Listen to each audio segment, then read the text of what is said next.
2011 sera-t-elle l'année Benzema? 11 buts, toutes compétitions confondues en moins de 3 mois. L'attaquant du Real fait enfin l'unanimité dans la capitale espagnole.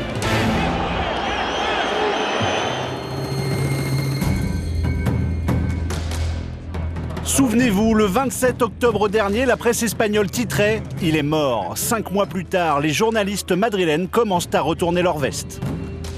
On parle de quel Benzema? Celui qui était perdu sur le terrain en début de saison ou celui qui joue bien depuis quelques semaines? On va voir s'il garde ce rendement. Depuis environ 3 mois, on voit enfin le Benzema que tout le monde attendait, un véritable joueur de classe mondiale. Car Karim Benzema n'a pas bronché, au contraire, il a travaillé physiquement d'abord en perdant 5 kilos et c'est un Benzema affûté que Bernard Lacombe a retrouvé face à Lyon.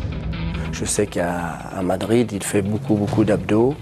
On le voit déjà au niveau des épaules, tout ça. Il semblerait que Ronaldo fait à peu près 1000 abdos par jour. Alors j'espère qu'il en fait 500. Il a travaillé aussi mentalement, il est plus ouvert, plus expressif. Avant, à la télévision espagnole, on le comparait à Nicolas Anelka. Désormais, c'est, et en français, Benzema, et comme ça. Oh là là, que golazo! Quanto le gustó a Mourinho? Sous la direction de Mourinho et avec l'aide aussi de Laurent Blanc, Karim Benzema est un garçon plus mature, moins renfermé, qui a su parfaitement digérer l'arrivée d'Emmanuel Adebayor. Alors peut-on parler d'un nouveau Benzema? Il n'y a jamais eu de nouveau Karim. Ça a toujours été Karim. Il restera toujours le gamin que moi j'ai connu.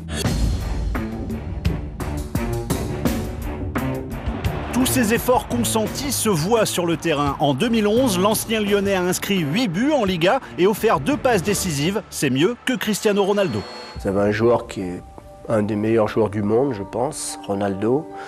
Mais jouer à côté de lui quand vous êtes attaquant, c'est pas la chose la plus facile. Quand Ronaldo est là, il fait des coups qui sont immenses. Mais jouer à côté de lui, je vous dis, c'est pas la chose la plus facile.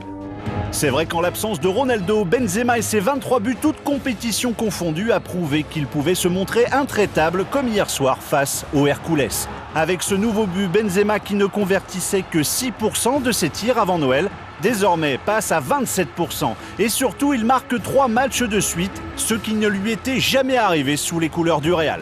L'attaquant de l'équipe de France est vraiment impressionnant. Il s'offre un 3e doublé consécutif. Seuls Messi et Ronaldo ont fait aussi bien.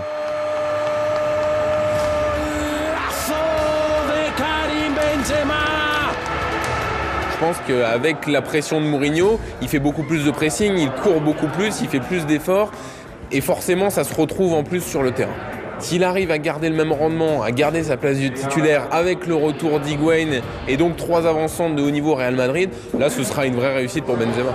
Benzema en super forme, c'est une mauvaise nouvelle pour Lyon. C'est vrai que ces temps-ci je marque pas mal de buts, donc j'espère que ça va continuer pour moi comme ça. Et puis mercredi on va jouer contre Lyon, un autre grand match, donc j'espère qu'on va gagner.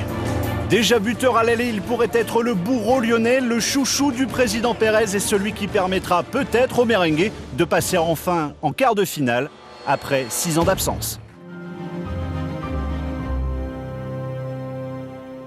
Et n'oublie pas, tu peux cliquer sur le blason Téléfoot là juste à droite pour t'abonner à la chaîne et du coup ne rien rater du contenu exclusif. À la prochaine!